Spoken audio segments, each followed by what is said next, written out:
Good morning mga kaidol. Andito tayo sa bundok. Pauwi na ako mga kaidol. Ito maaga tayo naghanap ng langka madam.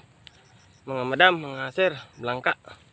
At ito nakukuha rin ako ng dalawang buok na nyug para gulayin ko mga kaidol. Pauwi na ako. Sobrang init mga kaidol.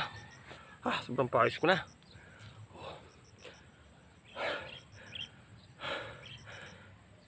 Uwi na ako mga kaidol para makapagluto na. Layo dito sa bundok mga kaidol. Mahirap din mamuhay sa bundok mga kaidol. Pero nakakakuha rin kahit paano libre na ganito mga kaidol. Doon sa baba, nyug. Saka itong langka mga kaidol. Sige ba, ayaw kaidol, bye bye, alis na ako. Punta na ako sa bahay.